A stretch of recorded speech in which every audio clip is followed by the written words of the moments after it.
Okay, so, oh yeah, I guess we're recording. So, this is I guess for people that are not sitting in this room right now, this is my tutorial on my process for how I create LaserCraft models. And if you haven't seen what I've built, I would suggest getting on Spectrum or the Reddit thread and looking up some of the things that I have done.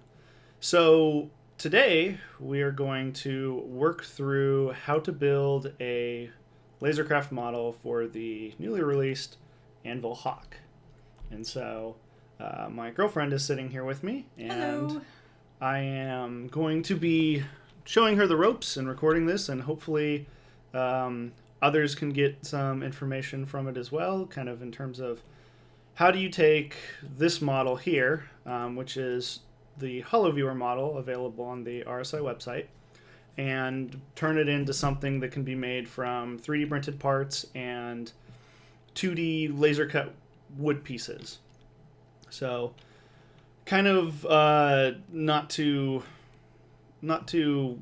keep people in the dark. To get to the point where I'm at right now, um, I did not mean to do that. That might have been a bad thing. Um, so I guess a little bit of a backstory. Right now, we are currently in a 3D modeling program called Creo Elements Direct. This is a modeling program by a company called PTC, and 99.9% of the people out there are not going to have access to this. This is I'm not going to say proprietary CAD software, but it's just something that I have access to and I use on a constant basis at work. So I'm just doing it for sake of efficiency. In the future, I will be moving a lot of my stuff over to Fusion 360, which is a free CAD software um, for most people. And I will be doing an updated video using that. But for now, all of the techniques I use here should be directly applicable to any other piece of CAD software you use. So, my process, how the model comes together, kind of tips and tricks, and whatnot. So to get to this point, so right now we are looking at a model that is the only thing I've done to it is converted it, loaded it into the modeler, and scaled it to my personal scale. Um, So I typically do. So I have three scales currently. I do ground vehicles at 1/23rd scale, and so that would be the Nox, the Dragonfly, the X1, and eventually the Cyclone. And then most of my ships are on a 1/64th scale. Uh, so just to kind of give you an idea, the 1/64th scale is roughly every 20 meters in game is 12 inches in real life. And so I'll talk about that here shortly because I kind of think in that mindset. And then obviously lots of the bigger ships, I have kind of a capital class scale, which is 150 meters is 2 feet in real life. And the only one I've done of that is the Carrack, but that size seems to work pretty well for that. So this ship in game is 16 meters long. And so by my scale, it will actually come out to be about 9.6 inches long. So not a huge ship by any means, but definitely not small enough to warrant being in kind of like a ground scale. So I have scaled this as such. So one of the cool things about the HoloViewer models, or at least most of them, is that they come in centered around the origin. So even though you see kind of this void of space that I can spin around, there's actually a coordinate system here that you can't really see. Some CAD programs make that more apparent than others. So what I'm going to do is just for kind of our talking sake, but something that will be actually pretty important is I'm going to create a plane to draw on that's in the very center of the ship. I want to divide it in half. This is a important modeling technique because a lot of times what you'll do is whether it's mechanical design or artistic modeling design, you'll often draw half of the ship and or half of whatever you're doing and just mirror it to the other side. It cuts down on the amount of work and it also increases the accuracy of your final product. So this plane we'll just call centerline. If I can spell right. Can't spell right, clearly. Works for me. So this is our center line, and we're going to be using it all throughout this process. But I just wanted to show that, and don't worry, I'll go through kind of what I'm doing in a little bit, but I just want to show that we are indeed, if I can find where the rear of the ship is again, that we are indeed roughly at close enough, 9.6 inches, which is what I computed. So we're going to be going with that. So once you have the model in and you're kind of set up and ready to go, this is the point in which I sit down and I look at the model and I go, I need to get a game plan, because I mean, you can just look at it all day long, but until you kind of formulate how you want to attack this thing, you're gonna kind of slog through it at a really slow pace. I can see a couple of the main considerations for that. One being the size of the model at 9.6 inches. You want to make sure that you've figured out what the minimum size is for components, so that you're not overly detailing something that won't end up showing up, won't end up printing right, won't end up getting cut right off the laser. And then on the other hand, trying to figure out what you can model in wood versus what needs to be 3D printed based on complexity. Yeah, so in regards to this guy, just looking at it, I think, at least for somebody starting out, the first thing you need to do is identify what, if you were to simplify this model, what makes it a Hawk? What are the key things that kind of make it it? The first thing off the back is this disc thing in here. Regardless of what I do with this cockpit, I need to have a disky thing in here. I mean, that just kind of sets it apart. I need to have wings. I need to have these big intakes here. I'll probably end up having to do gun. Yeah, I'll probably end up doing guns on it, but they'll probably be pretty simple. Other things, there are engines back here. Got to have these engines back here. Got to have the split tail looking thing, and then of course you got to have these tail wing thingies, very Anvil in shape. And how about the hollow pads? Would that be big enough to make the cut? So these are... Or hover pads? I think these are just rotatey things for the guns. I don't think this thing has any hover pads. Oh, okay. It was originally... People originally thought they were hover pads based on the concept photos we were shown, but I'm pretty sure they're just rotatey things that the guns sit in. Gotcha. We don't know at this point. Yeah.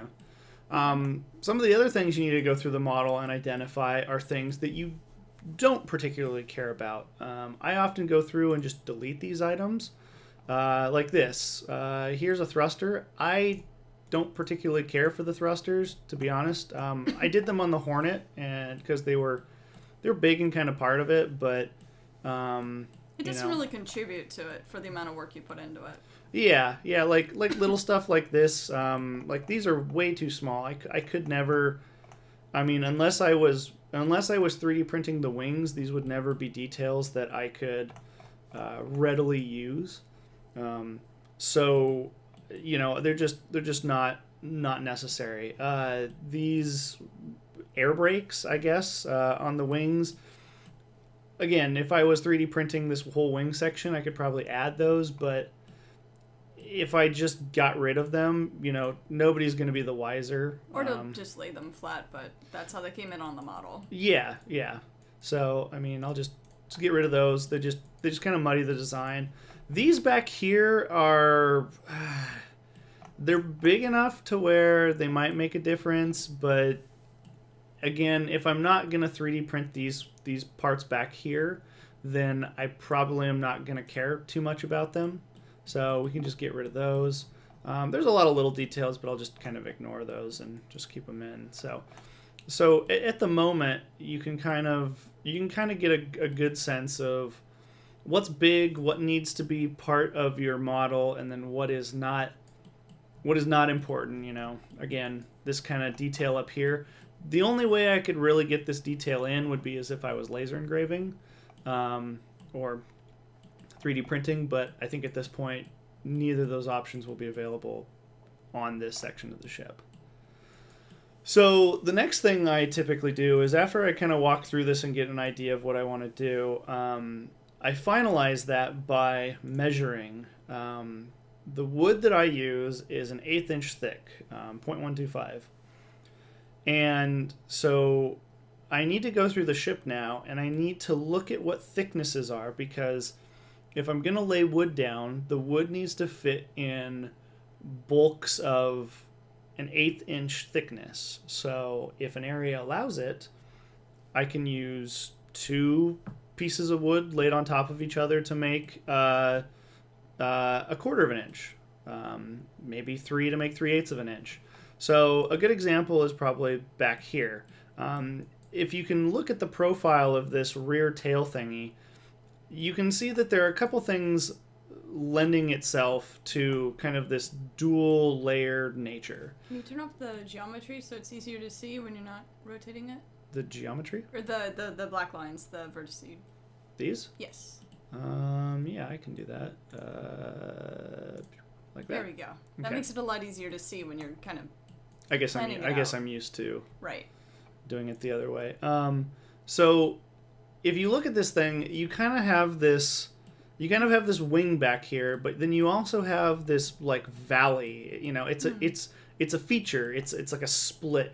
So if you could have that on your final model, that would be something to consider. Having this it be a floating piece, and then this being a floating piece. So right there, I go, okay, so maybe I should have a top piece for this wing, a top piece top piece for this wing, and then perhaps a piece underneath of it. That means that there needs to be an area here that is at least a 1/4 of an inch thick in order for me to do that. So if we go back here to the rear of the tail, I can go, how thick is that? That's a little over 1/8 of an inch. So sure, we could kind of have a single layer come back as the trailing edge of this little winglet thing here. But as you can see, the more forward you get, it gets thicker. So if we go forward to, a thicker portion of this wing, and it's not perfect, but let's see if we can do that a little bit better.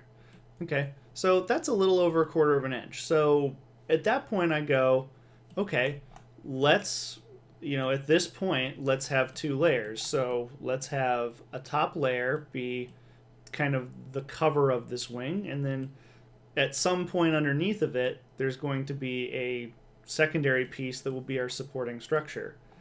And as you look at this, you can say, okay, that supporting structure is what will fill in the gap to this little other winglet piece here. And that lower supporting structure might also form the basis for the start of this rotating mechanical thing.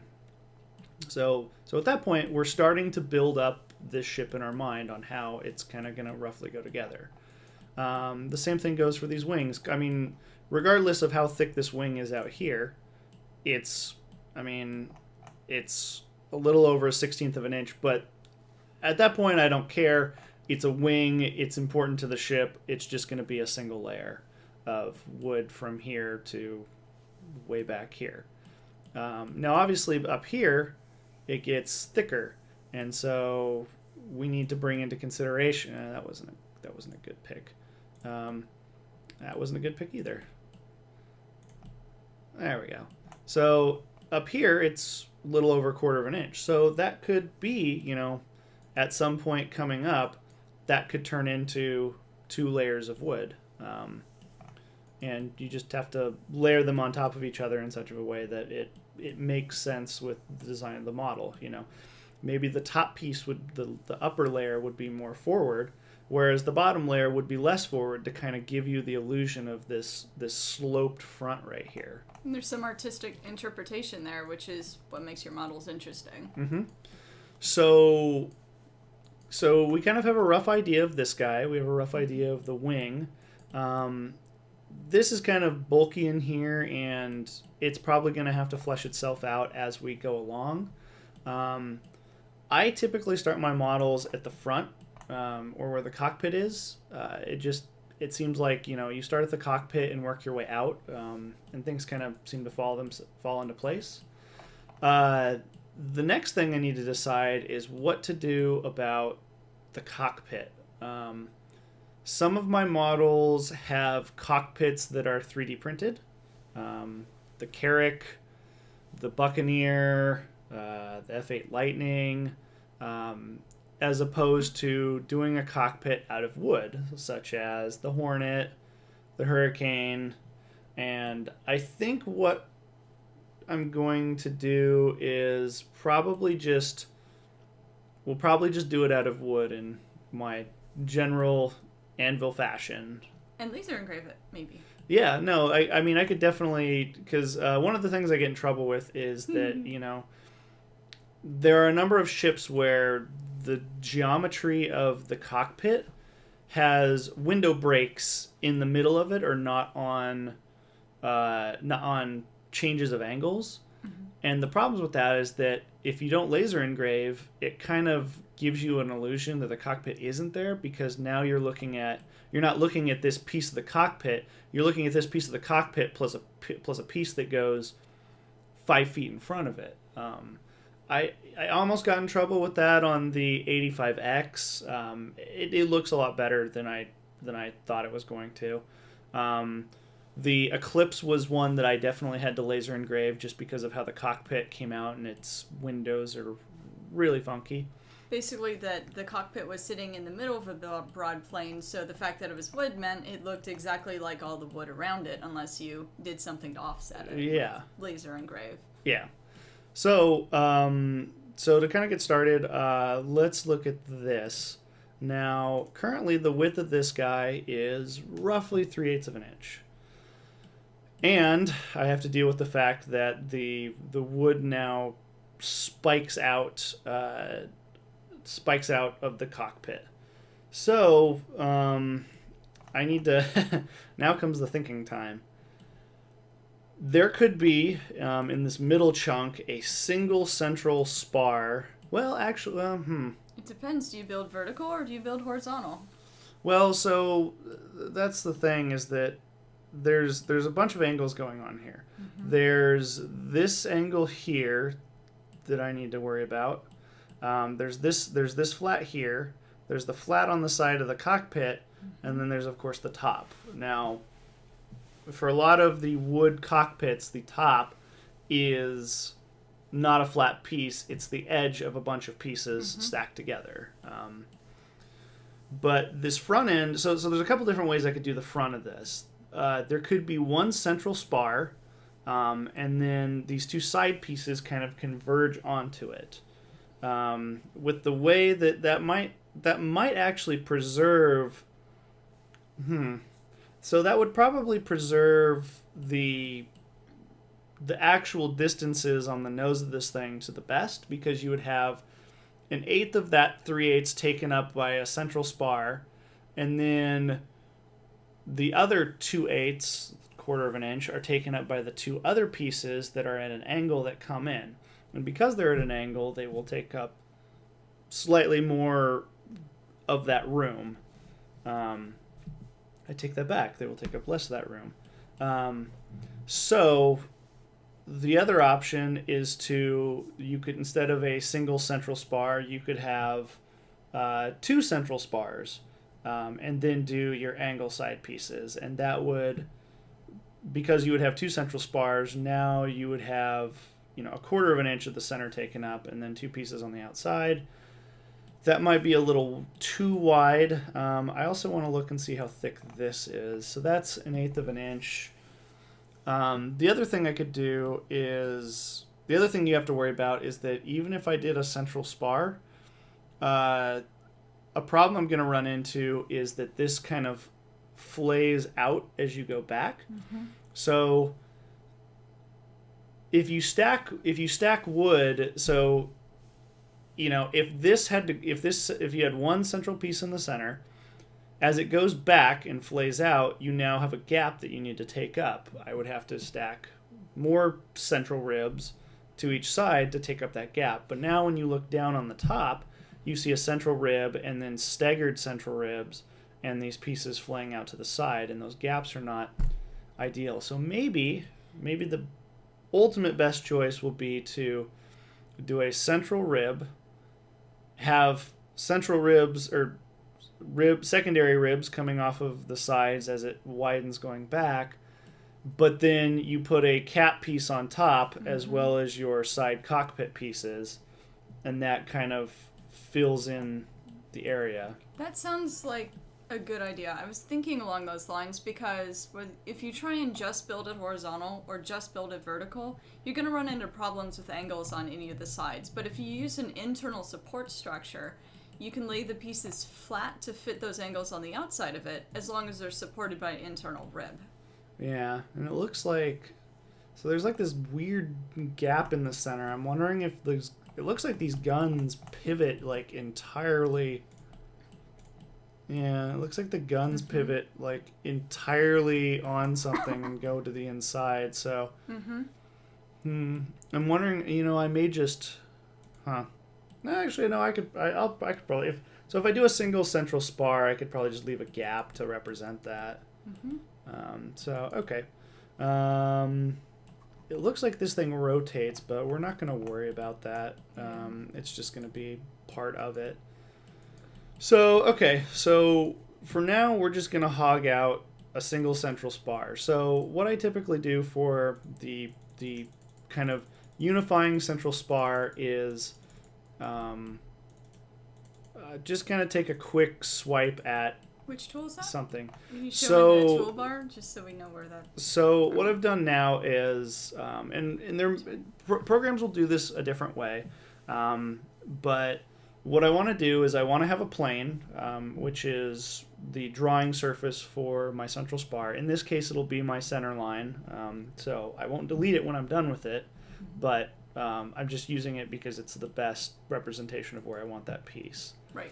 So, I'm just not familiar with the tools you're using, what they're called. Like, if I was using a program, I wouldn't know what that is. Like, I can see the purpose of what you're doing. You're drawing guidelines so that you can figure out where you're going to put the pieces. But I wouldn't know which tool to choose for that is the thing, because I'm new to this. I'll try to point them out more here in the future and see. So basically what I'm doing is the tool I have so in CAD there are two different types of lines in most programs. There are regular lines that are represented by blue stuff here, black and blue features here, and these are the lines that actually do stuff in the modeler. You can push, you can pull it, you can make shapes out of it. The red lines that I'm creating are called construction lines, or in other modelers in other modeler cases, they're called reference lines. These are lines that are basically guides. You can't do anything innately with them, but you can use them as something to kind of push and pull off of when you're making your regular drawing lines. So what I'm wanting to do here is, and I'll just kind of stop this here because I don't know really what this thing's going to entail, but we'll kind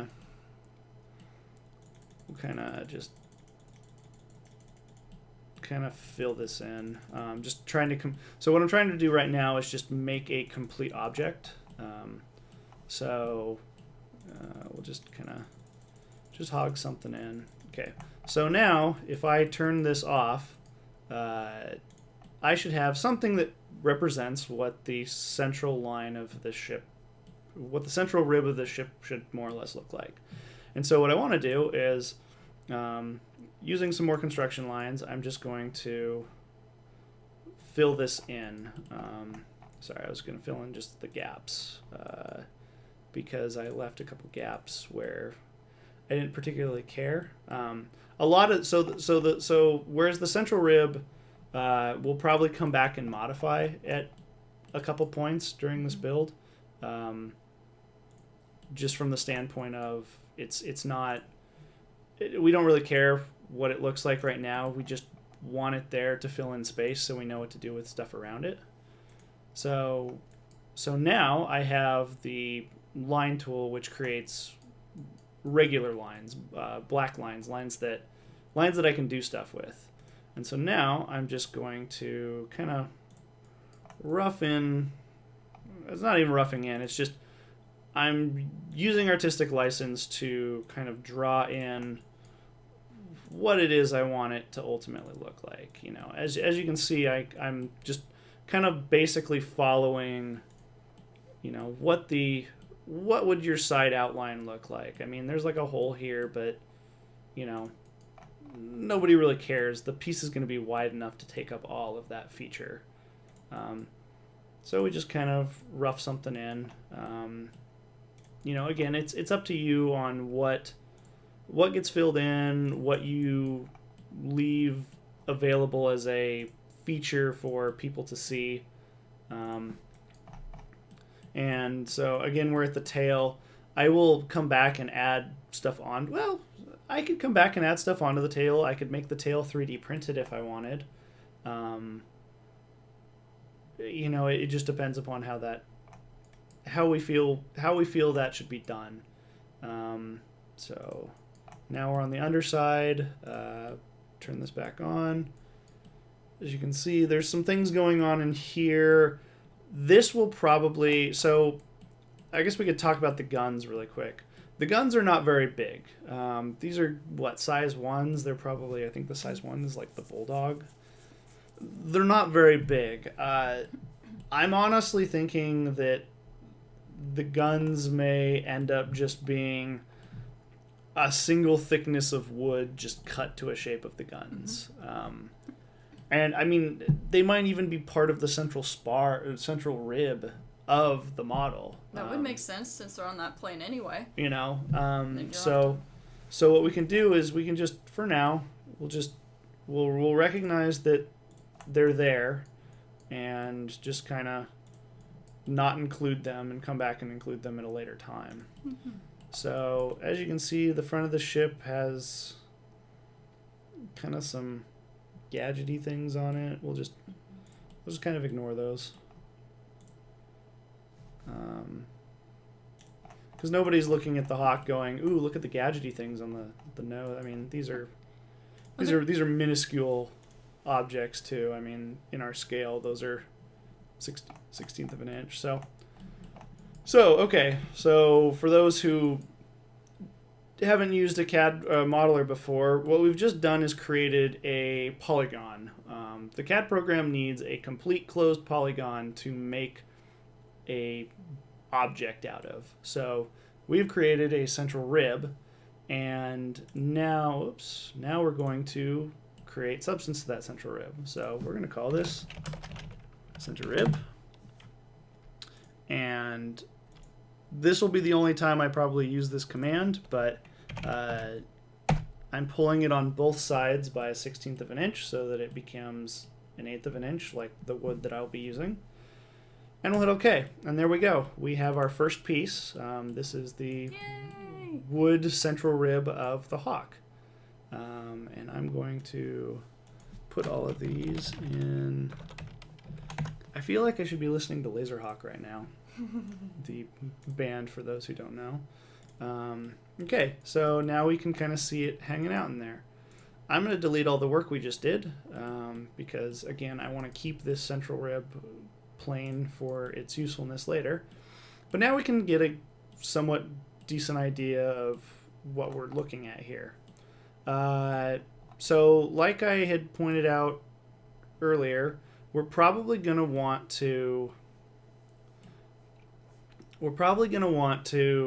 put a cap on this because a cap covers up the changes in how the internal structure works. If you look at my Hornet model, I don't have a cap. You just see the edge of the layers of the wood because it doesn't really, there's not a whole lot of change to it, so the gaps that would be there are extremely minimal. So what we'll do next is we'll add the cap to this. Does that mean it needs to be scaled down a bit to allow for the space for the wood height of the cap? Yes, so we'll go back and we'll modify. So as I said, Okay. this central spar is probably will be the most modified piece in this entire model, just because we just need to get something in here to play with. Yeah. And then we can make modifications to it as we go along. Yeah, and that's important. You can always go back and change something later, but you want to get the guideline down now, knowing that it's your basis going forward, which will change later as you get more of the model filled out and you see where you might start to do things differently than you originally planned, which is A-okay. So Creo does this a little differently than others. I mean, it's not a little different. It's just I can put planes. I can just create a plane on something else to start drawing on. A lot of other programs call it sketch planes or just sketching on an object. And so that's what we're going to do. So we already know that this plane right here on top of our piece is roughly where this top cap's going to be. So we can now go in and kind of just rough in something that'll make up this piece. And it looks like, so something that I've noticed is that this whole entire piece is actually roughly on plane. So we could make this entire piece up here be just one piece, especially considering the fact that I'm probably going to end up laser engraving the cockpit in these pieces just to make it look better. So this whole entire top piece could actually just be our just top piece. So I think that's what we're going to do. So the first thing I'm going to do is, because this is on the center line and I don't want to repeat my work, I'm going to create a line that is the midpoint of all of this. So all I have to do is draw one side, mirror it to the other side, saves me work, and I don't have to worry about getting the other side perfect. So something that's been on my mind while looking at this is that this cockpit, it's cramped. And normally if this was a bigger model, I wouldn't care about it, but the thing we have going on here is that if I create a wood piece that is the entire profile of the top of this, it's going to take up space because now you have to have an 1/8 of an inch thick down before you can start this piece, because you know, if you look at this, you can't have your side panel exist exactly in the same space as your top panel, because Can you show that 1/8 inch difference? It's kind of hard to picture it when you don't have rulers directly on the model. It's easy to lose sense of perspective. well, so with okay, that. so just think this piece right here is an 1/8 of an inch thick. Right. Okay, so if I you just can't see that. okay, there's not really. I mean, Yeah. I guess I can line this in and create the piece, and then I can show what I'm trying to talk about. But basically, if you think about this being an 1/8 of an inch in the model, if I take this and go to the side, now you can see that this top piece is going to have to come down an 1/8 of an inch before this piece can even begin. Right. Because there's thickness where it has to live. So you're going to have a giant gap there. So what I'm probably going to end up doing... Maybe a half and half compromise, so it only goes down to 1/16 of an inch? Yes. So that's more or less what I'm probably going to do. Okay. So the first thing I'm going to do is come through here, and I'm just going to create some straight lines for me to build off of. So we'll do that, and then we'll do this. And what I'm probably going to do is I'm going to, so because this thing's going to stick up proud of the rest of our model. How much does it stick up? It's probably an Maybe a 1/8 of an wood inch. thickness? Well, so, I mean, what I'm probably going to do is I'm probably just going to make a cutout for it so that it can just come through. Okay, and be glued in. Oh, no, it's part of our central rib. Oh, that's right. Okay. So they'll Sorry, my just bad. interlock like this. Okay. So, so we Nice. will. So I'll just create. That'll be our back piece, and then create a gap for it to exist. So I typically leave about, it varies. I guess if I don't want parts to be too tight, I'll typically leave 5 to 10 thousandths of a gap. Although this is not being super friendly to me at the moment, and there we go. Okay, so I'm going to leave a 5 thousandths gap. Okay, so the pieces can lock together without running into any issues with, you know, being too tight. And the same thing goes for up here. We're going to do a 5 thousandths gap. So now we can draw in the half of our model that we care about using the, actually, I kind of roughed in this edge, so we need to decide how much of a gap we want to add. And I actually don't like that. I want to make it a little bit. There we go. So now we got to bring this in to account for that gap that we'll be making.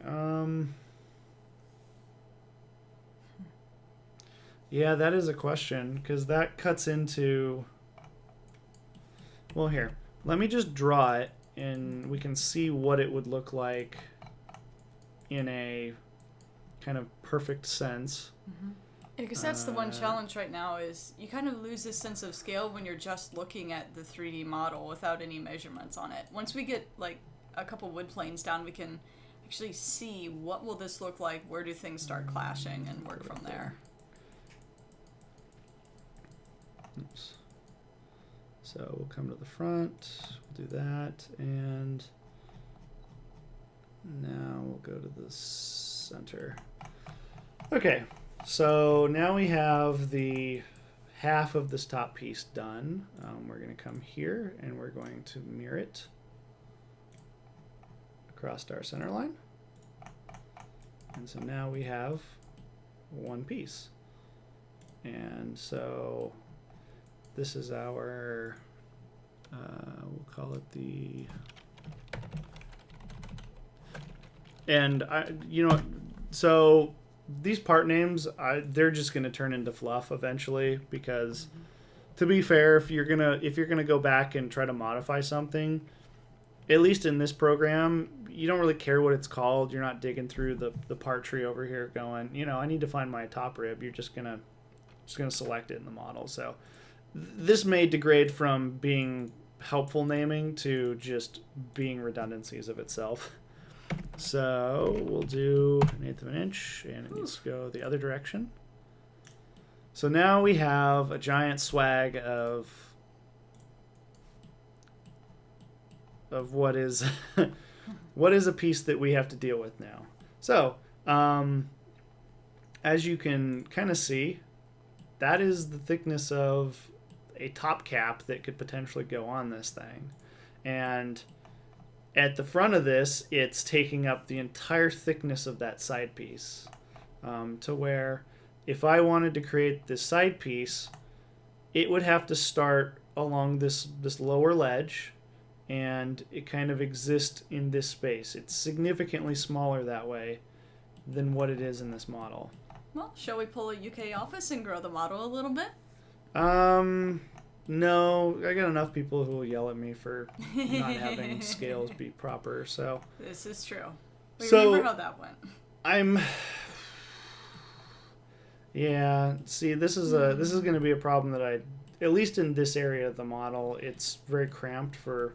What if we did a cut-in so that it could glue into it to where it would start where it should start, and then it just kind of occupies the space that is currently being shoved out of it? So. If that makes sense, like having that cut in so it can lay on the side. I mean, like cutting it diagonally?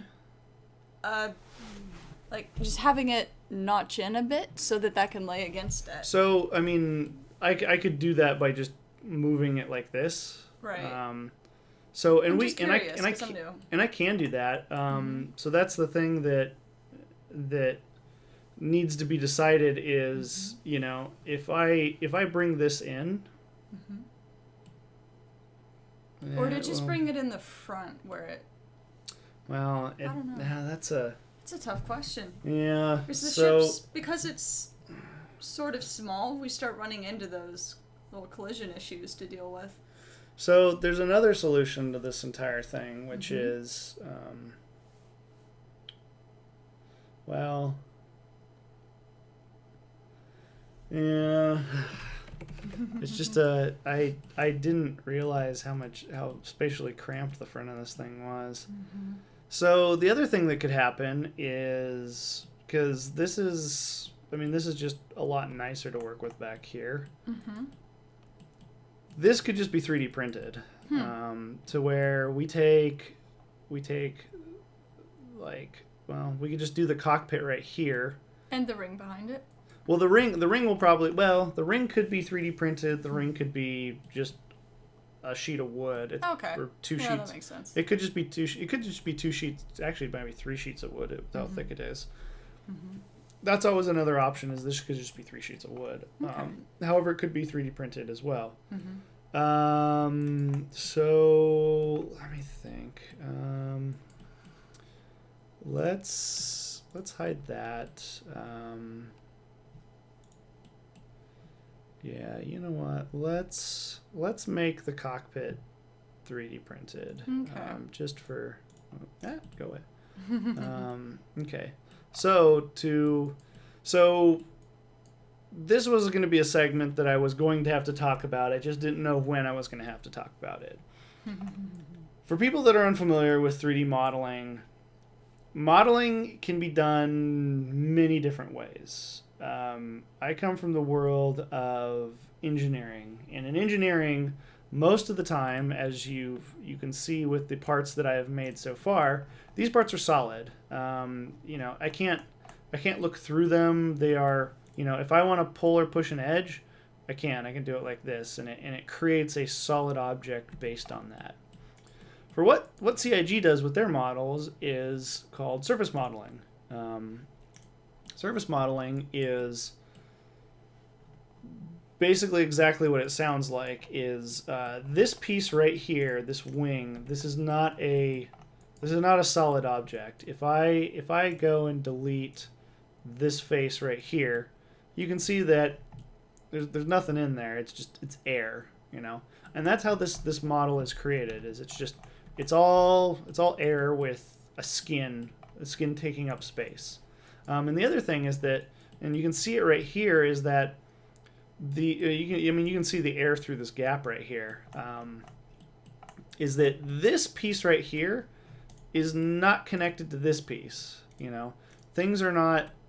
This goes through that. This goes through that piece, and that's really how a lot of surface modeling is done. It's just shapes and geometry that is kind of pushed together to make the final product, and it's, for some people, a very fast way of doing it, and it's not a very load intensive way of doing this, because now you don't care. You just have a skin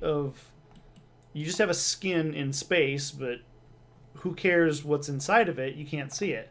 Whereas solid modeling is much more intensive, because now the computer has to go, okay, we have this skin, but we have to make sure that we know what the substance is inside of it, if it's solid, if it's hollow, etc., etc.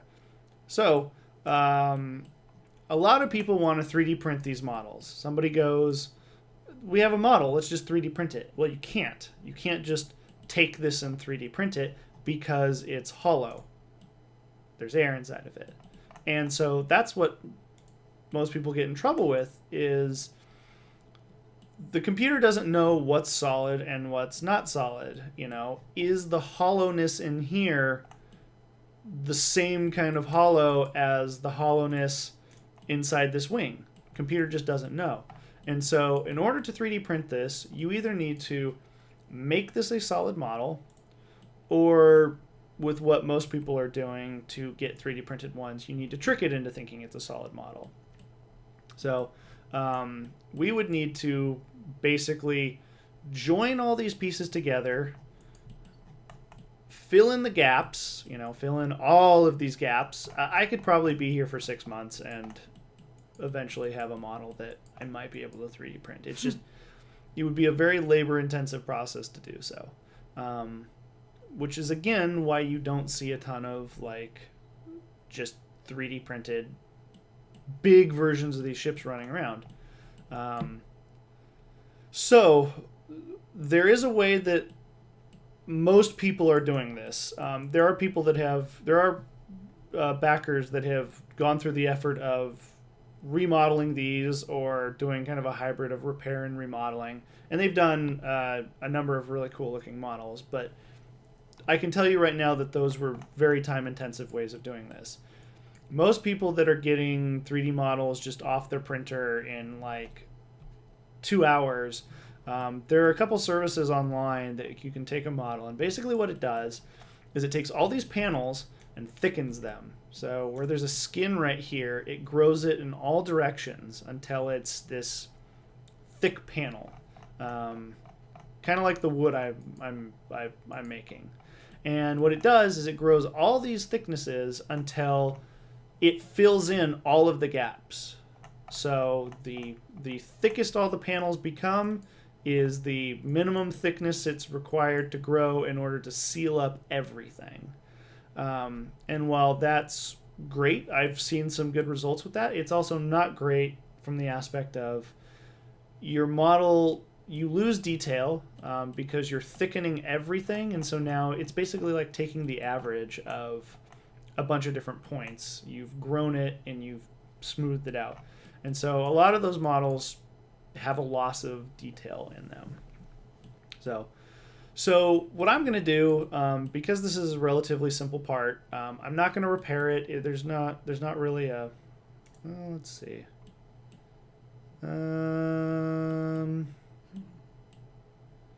Well, so let's see what this part looks like. Yeah, no, I'm not going to repair that. That's going to be foolish. So what I'm going to do is I'm just going to redraw this piece. And the quickest way we're going to do this is from my trusty center line again. So I'm going to use, oops, select that center line. So what I'm going to do is I'm going to basically rough in the shape of this cockpit. What I want to do is I want to pull, or sorry, I guess that's a CAD term. I want to, let's see if I can, we'll follow the contour of the cockpit. We'll just basically make the cockpit out of this. So what I want to do is I'm basically going to make this by chipping away with it as with like a caveman would do it of sorts. So we're going to get rid of that. So this is our cockpit outline currently, and so we're just going to fill that in, and this looks more or less like what we want to do. So so we're just going to make the basic shape, and we do not want that lower edge.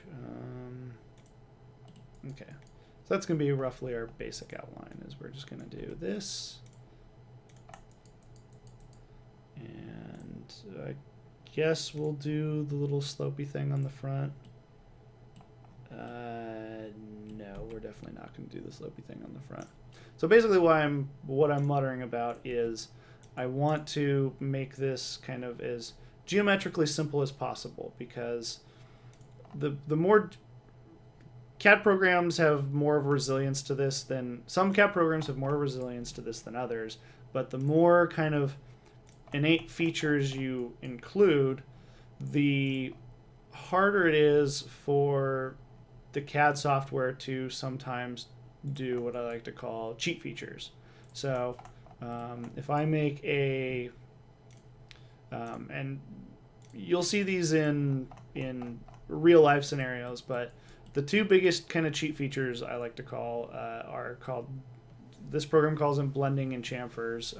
Some programs call them fillets and chamfers. But basically you can take an edge and you can either make it rounded or you can make it angled.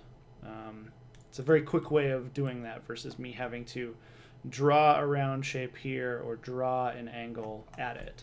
And where that comes in handy with drawing these models is you can very quickly uh, make edges like this. So as you can see, I'm basically just going to pull this out and take up that entire shape. So now I have a block for the cockpit. And now I need to make the rest of the cockpit. Or sorry, I need to hog it out to become the cockpit that I want it to. Actually, you know what I'm going to do? I'm going to go back and make this the way I intended to. So this is the cockpit, and we're going to pull this guy out. And we're going to do it in a half, so I don't have to do twice the work. So I have half the cockpit. Now what I want to do is I want to create that side profile. So if we hide this, we can create a plane, because this is all geometry here that I can select. We can create a plane on, let's just do right here. And obviously this, I mean, you can see that it's not perfect, but I mean, when you back out, you're really not going to be able to tell. So we have a plane for this. Now, I have this cockpit thing. I don't really, I could go through this and draw it precisely, but I don't care. All I want to do is dissolve everything that doesn't conform to the shape of that cockpit. And it just so happens that everything on this side of the plane that I created doesn't conform to that cockpit. So we just get rid of it. Lots of CAD programs will typically call this, the creation of material will be called an extrude. The deletion of material will often be called a cut extrude. So in my case, this modeler combines it into one, add material, remove material kind of command, but every CAD modeler is going to be the same. Is you're going to have one button that adds material, and you're going to have a button that removes material. So now if we look at this guy, we have, I mean, currently it's sitting pretty good. We have half of a cockpit, and all it took was 2 commands, create the cockpit and then hack away that side. I guess to finish this guy out really quick, one thing I noticed was that this piece doesn't go the entire length as I have it shown. So what we'll do is we will create a plane on top of this, and let's just find where that edge is. It's about right there. And all I'm going to do is do the same thing I just did. So I'm just going to create an area with which I can cut. I don't really care how big that area is. I'm going to use my remove material command and just kind of chew it away. Easy as that. Some other things I should probably do really quickly is probably hog in these windows really quick. These should not be hard commands. So just kind of follow this profile to get an idea of what it looks like. So now that my plane has the rough edges of what this glass area looks like, I'm going to use my line command to make the dark lines that I can actually use and kind of just draw in where that glass was, just like that. So what I'm doing here is I'm just going to draw past the edge, because when I use the command, you can see that would have got me in trouble right there. I can draw past that edge because if I'm removing material over here, it's just space. It doesn't matter. So we select this as the object that we're going to remove material from, and we can use the Hawk model as a guide. So now when I go to remove material, we can see kind of what's going to happen. So as you can see, I'm cutting it away. Now, as you can see, I'm cutting lower than where the Hawk really is. So I'm just going to cut... that's about 15,000. Yeah, let's go about 15 thousandths down. And it looks like I messed up right there. Oh yeah, that was where I kind of misclicked. So let's fix that really quick. We're going to take this line, connect.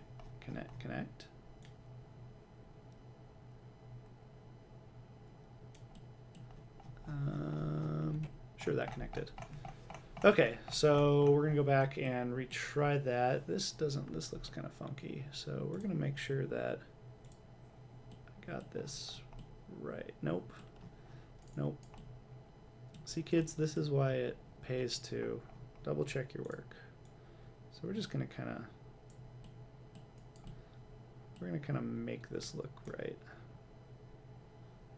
You know what? I'm fine with that. This, on the other hand, needs to do that. Wow, I did not realize I messed this up that bad. All right, we're gonna fix this. Go away. I hate the context menus in this program. They're like, hey, SolidWorks made context menus. Maybe we should do it. And yeah, so we're just gonna delete that piece and connect our newfangled cockpit glass. I'm gonna be picky and do this. I shouldn't be, but I am. Yeah, that's close enough. Okay, so back to where we were. So we are going to cut into our cockpit, and we're going to do that 15 thousandths. And boom, there we go. We have part of the glass done on this cockpit. So this kind of gets into, this will get into 3D printing. One of the things to keep in mind is that when you are 3D printing stuff, you need to worry about overhangs. Even though this piece is pretty minuscule, it's still, I mean, if I printed it in this orientation, which I probably won't, I mean, the side windows will be more applicable to this than anything. But if I printed this on its nose, this becomes an overhang. And the 3D printer loves to print stuff at 45-degree angles. So what I will end up doing is I'm going to add a chamfer, which in this program's case is a angled slope to items. It's a very quick way of doing so. So I'm just going to fill in these gaps and make those 45-degree angles so that the 3D printer can print them better. It's just for the 3D printer so it can print it better. These will come out cleaner looking, and you know, if you look at the cockpit, it kind of makes it a little bit more substantial looking and just looks better. So now we'll quickly go to the side of this guy, and we will load the Hawk again.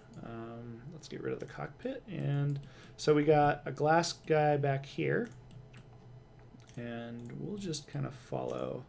I'll do a little bit better job on my outline this time, so I don't have to go back and redo my work. We'll follow this glass here, all the way down till here. Actually, you know, I can just do the inside of here too. Okay, and then this, it's like a multi-tier glass thing. It looks better being bigger, so I'm just going to opt on the side of making it bigger. So I'm just going to do, I mean, I guess since I'm 3D printing it, I could do multi-tier, but I'm past that point. So let's go to here. Let us draw in what exactly we want. Is that right? Yes, it is. Okay, we'll use that. Actually, you know what? We're going to go with this. Okay. We're going to do that only because it makes it simpler to do these chamfers later. You run into a situation where if you could potentially be creating a chamfer in an area that it's too small for, and so the computer will shout at you and tell you that you're wrong and that you need to go back to the drawing board. And so I'm just, there's something weird. Oh, I see, it changes angle. It changes its angle right here. So. And that might be just a geometry glitch. Yeah. Kind of looks like it. Yeah, the window's like bigger here than it is here, Yeah. so. Let's just compensate for that. Yeah, I'm all for kind of making stuff line up a little bit. And this comes down to kind of the artistic license of it all. Is it's like you gotta make what looks good to you, because if it doesn't look good to you, chances are good it's probably not gonna look good to anyone else. So we're gonna shove this guy right in there, and we're gonna. Oh yeah, that's right. This is off plane. We're gonna shove that and that. Okay. So now we got our side windows. We'll turn off the model. We'll turn off that, and we'll look back at our cockpit. We're gonna pull these guys. We'll probably do another 15 thousandths again, just to keep it kind of the same. So 15 thousandths in, removing material, and we will create our chamfer here, here, here, here, so that it 3D prints well.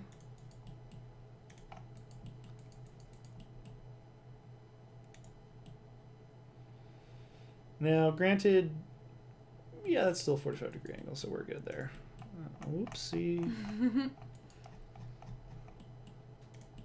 feel like I just threw the model. Okay, so now we have, we more or less have a cockpit for this thing.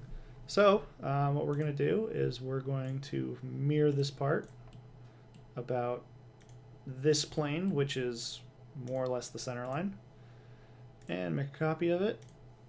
And then now that we have a cockpit, now this program doesn't automatically join them, so we have two halves. So most programs are going to have some form of a joining command. There it is. So we're going to take, the way this program does with blanks and tools, don't worry about it. Most programs are going to be like, choose one part, choose another part, bam, merge them together. So now we have one piece. And we can make cuts in this, and we will probably end up making slots in this guy for our center rib to fit into. It'll make it easier to manufacture, to put together, for that reason. So, all right. So now we have a cockpit. We have a cockpit an hour later. Good.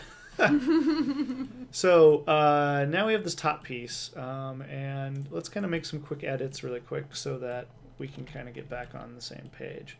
So this top piece and this guy need to intersect. I'm going to quickly cut the front end of this off, because we don't need the front end of this piece. No, we don't need the front end of this piece anymore.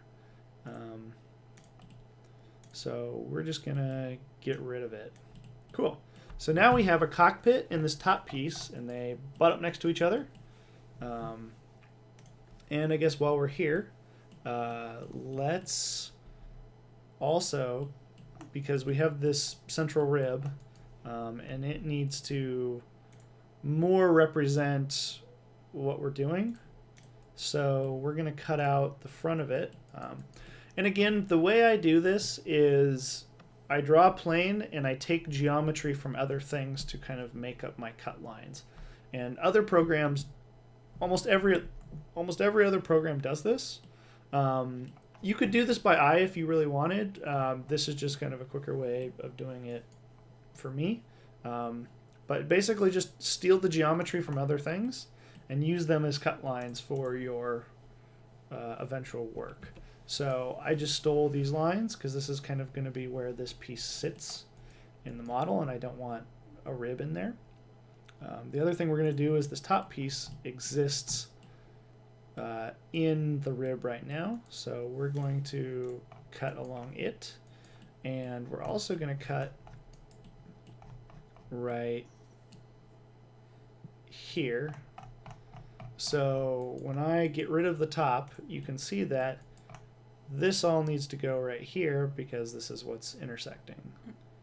So let's just create our cut lines, and I'm going to make this cut a little further back because that gives extra kind of wiggle room when you put stuff together.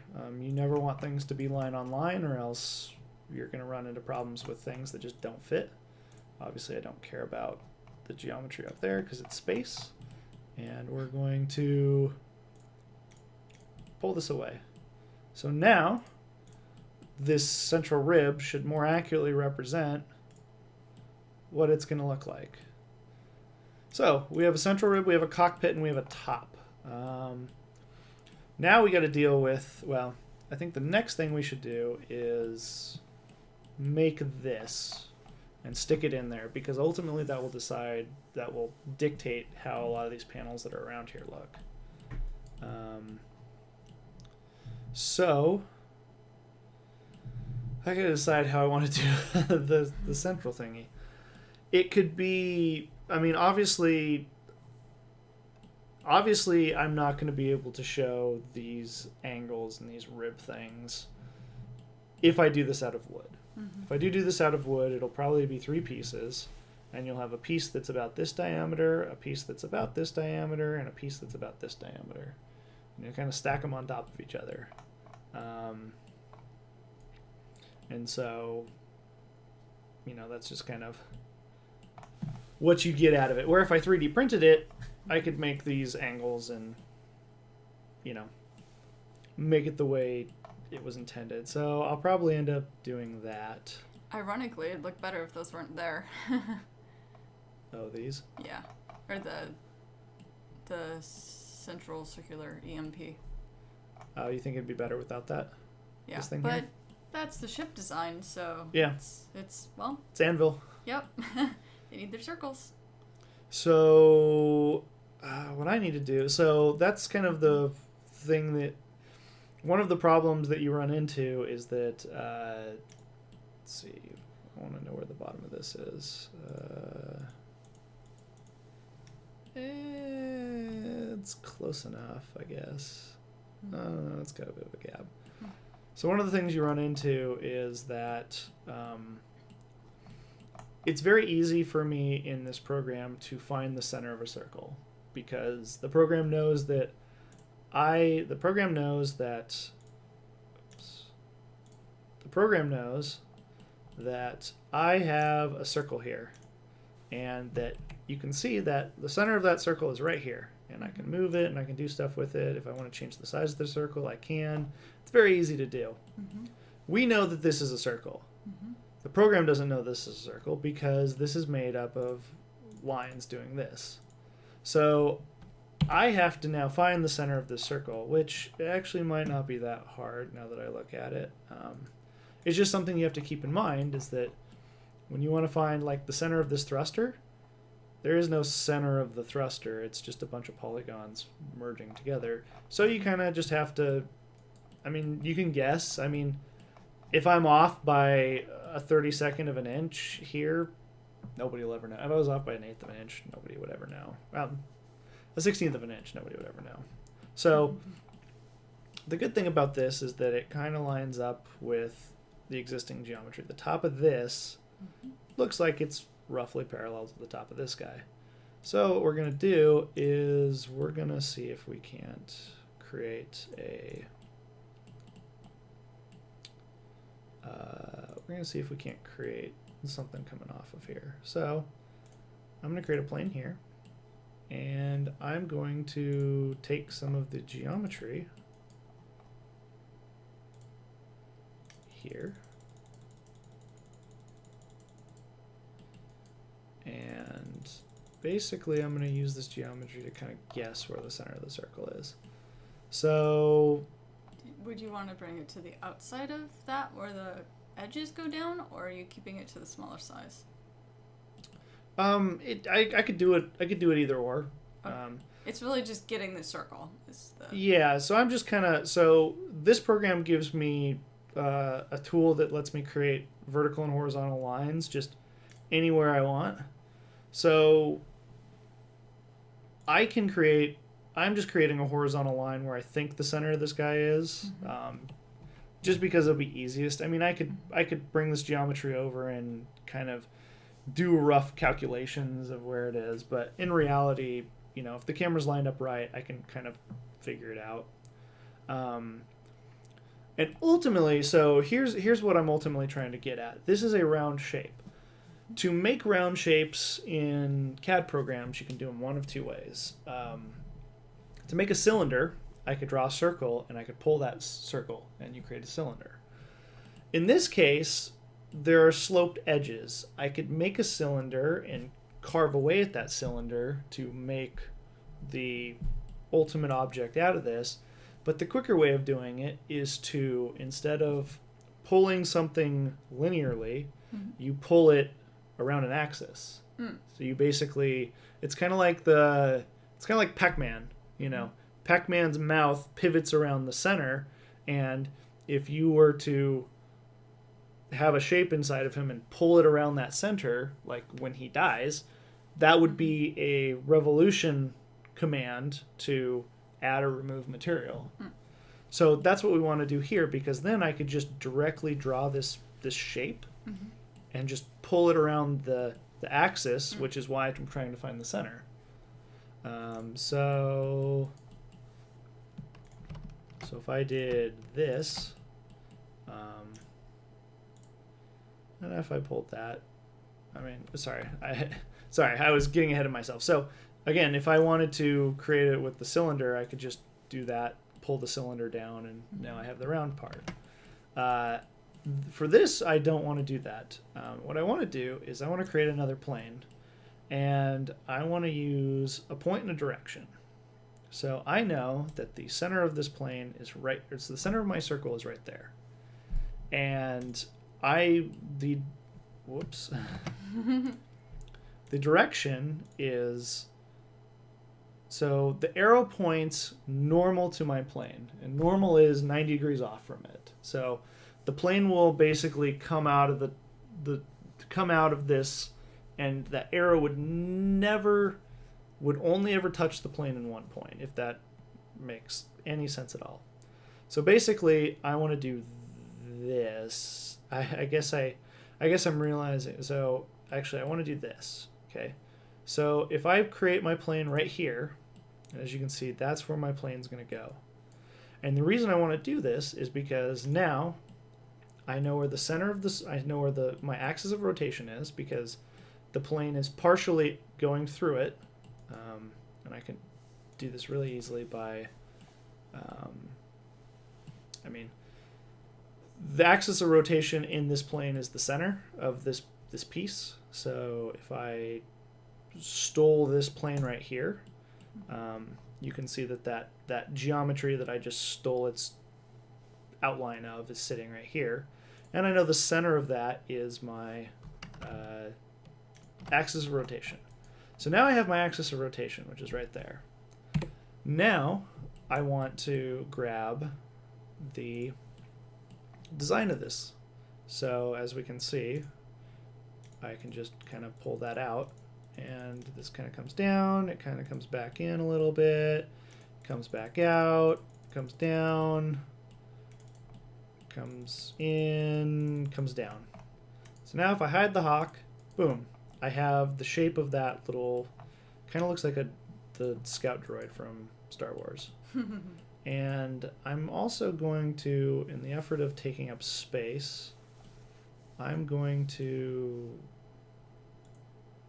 create a top piece of it so that when this is installed, you basically butt this thing up against the top cap, and you don't have to worry about this like interior space being just air, because you don't want air. Air is I'm not gonna say air is bad, but air is not constrained. If there needs to be a gap in something, you don't know what that gap is when you put stuff together. You either have to fill that gap with something that tells you how much room there needs to be, or you don't have that gap at all. So now we're basically at the bottom of this thing, so I'm just going to arbitrarily make this that deep. And now, so with this program, you have this linear pull command, and I can't pull this because it's not a complete polygon. Actually, yes, that reminds me, it needs to be a complete polygon. Okay, so the linear pull command, again, would make this shape out of it. However, all CAD programs give you the option to extrude or pull something around an axis. So we're going to select our axis of rotation here, and we want this to go 360 degrees. And then we're going to call this dish thingy. And now we have our disk dish thingy living in here. I'll come back and add the little ribby things later, because they'll just be kind of tedious work. But now we have the dishy ribby thingy. And what I may end up doing is I may just grow this out to fill in that space. Yeah. But this can be just a placeholder for now. So we have this guy. Do you want to take a break or you? It's up to you. I'm good. Okay. So, okay. I was just catching something. So, what needs to happen now is we need to start filling in kind of the rest of this. Now, technically, we run into the same problem we had with the cockpit here, whereas we have this edge, and there's going to now be a gap where those two pieces come together. But now I'm not worried about defining this cockpit glass. So what I'm thinking is going to happen is I'm going to bring let me get rid of this. I'm going to bring this in. I'm going to bring this in. Man, that's in really far. You know, we're going to bring this in 1/8 of an inch. And I'm going to... Wow, that's big. Oh, that cut? Yeah. So it won't need to be that big. It'll probably be slightly smaller. So we know that this cockpit here follows the geometry at least a little ways back, and so we need to make a piece to fill in that gap. So why is this freaking out? Okay. So we're going to make a piece that goes in right here. And we know that it does this kind of weird hugs the little EMP device thing. So I want it to go back this far, and we're just going to make it... Now, at this point, you have to decide how you want your pieces to interact. And first off, I'm just going to bring that back. So that'll be the lower edge of this panel. I'm probably just going to make a cutout in this 3D piece for that part to go. You could hog more of it out, but 3D printed parts are cool because you can make geometry that just catches your wood parts, and it makes it super easy to put together because now it's holding it, and it knows exactly where it's going to go.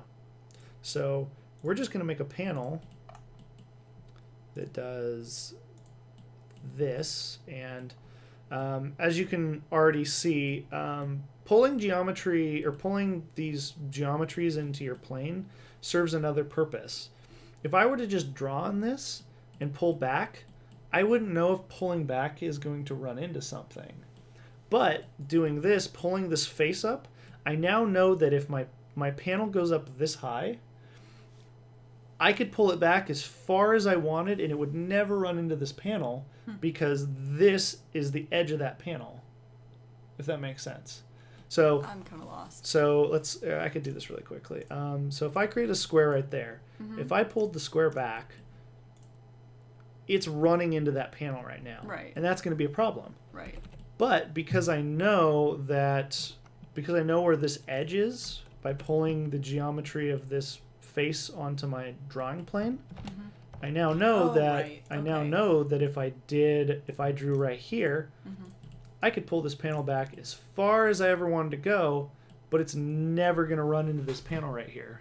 I mean, it kind of looks like it, but it's just a graphical glitch, you know. I see. I will miss that panel. So pulling, I get it now. Yeah, so pulling geometry is nice, or pulling the faces off into your plane. Because it shows you the outline so that you know this is where this would end up landing here, so you know how to build it so that it won't run into it. Yep. So we're going to use the bottom edge of this so I can create my side panel without having to worry about running into this. It was just the projection that confused me, because the plane is sticking out further from there, but it's telling you if this piece continued this far, here's where it hit. Yep. Which allows you to then build back to it to where you won't hit it. Yep. So we're going to build a side panel. And this is going to be this big. Man, when you build one of these, you're gonna know where everything goes. Mm-hmm. Okay, so now we know where this kind of exists, and this is good because remember how I cut this at 1/8 and I said it doesn't need to be this big, but we're gonna do it anyways, because all I have to do is just add this back in, and that's close enough. Leaves an interesting gap in the corner, but that wood feels good for that. Yeah, well, again, that's the thing we're gonna. This ship is quite small. I mean, I'm used to building stuff that's over a foot long. So that's just what we're gonna have to deal with, at least for this. But again, glue will fill that in, and it won't look this kind of garish. Okay, so now, as you can see, when I make this panel go, so yeah, there's kind of two shapes going on here that I need to worry about. So there's because you cut one side but not the other. Yeah.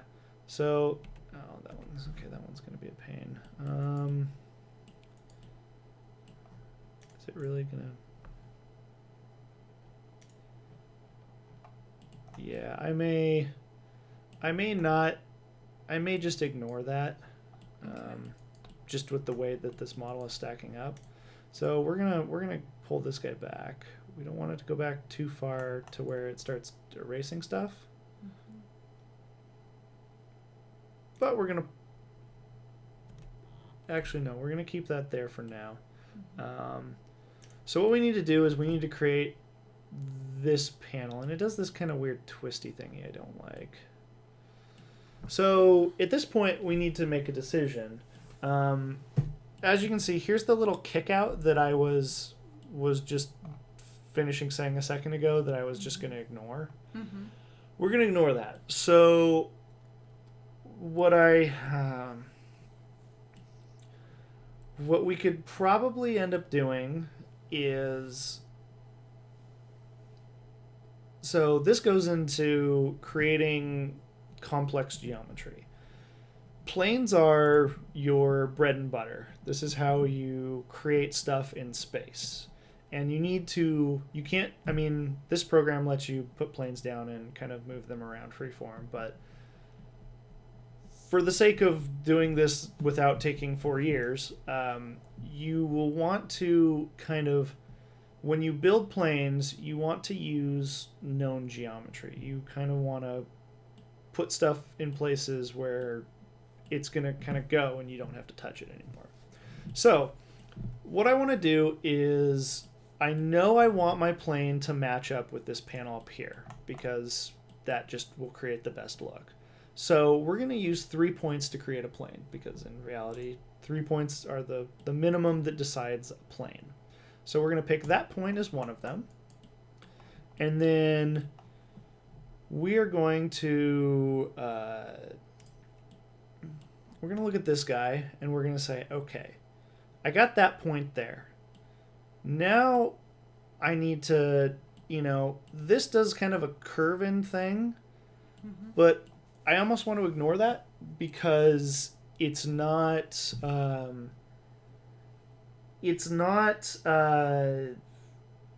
just subtle. It's not something that stands out particularly, especially when you view it from a distance. So what I'm probably going to do is, I mean, you can kind of line it up like this, especially considering that panel is thick, so it would take up this as well. Mm-hmm. I'm going to go out here. I'm going to pick right here to be my end. So to be kind of the outer extent of that plane. Mm-hmm. And then in order for this to look right, I would like this new panel, to line up with this panel. So I'm going to pick another point along here. So that panel is going to be like this, mm-hmm, in this plane, but bent back to meet this point. So we're going to do that. And now we have a defined plane for kind of that rear panel. So I'm going to click OK, and we got this guy. Now, if you look at this geometry, it looks like we're probably just going to have a panel that fits this whole piece back here. Mm-hmm. And so that's what we're going to do. Now, obviously, if I kept the whole panel, it's going to cut into this a lot. So eventually, this panel will probably go into here to locate, mm-hmm, but it won't cut all the way through it. Okay. Just to help it have something to glue to. Yep. Okay. So what we're going to do is we're going to get rid of this, and we're going to take a look at this guy right here. So we know that this panel kind of follows this. And then from there, yeah, we'll come back with it a little bit. And we know it ends right here. Okay, and follows this edge all the way down. And that's about it. That's, mm-hmm, that panel. So what I want to do is I'm going to use, so this tool I have lets me pick 2 points, and it just creates an infinite line. And it helps me just fill in gaps that I didn't. That makes sense. I didn't create. So we're going to. Now I'm not particularly. So this is not ideal. This kind of weird, mm-hmm, jog right here. So we'll fix that later. All I care about, okay, is laying this panel down. And I may actually. So again. What you're seeing right here, and this is important because this is something that has helped me immensely, is that it goes back to the fact that I am trying to butt 2 panels together. And because these panels are bending away from me in this orientation, the thicknesses will intersect each other. So this is telling me right now that I need this much of a gap in order for those thicknesses to never touch each other. Mm. So I'm going to build my leading edge of this panel on this line right here. Okay. So we're going to come off of there, and I guess I'm just going to... I know this isn't ideal, but that looks roughly... Yeah, that looks roughly parallel enough with this edge to make sense. So we'll get rid of the dish thingy, and we'll complete this edge. And now we're going to fill in the geometry that we're ultimately going to end up using. So we'll come here, we'll come here, and we'll finish up right there. So cool, we have that panel back there. Now I'm going to create the thickness of this panel. And fill that in. Wow, that was actually a lot closer than I expected.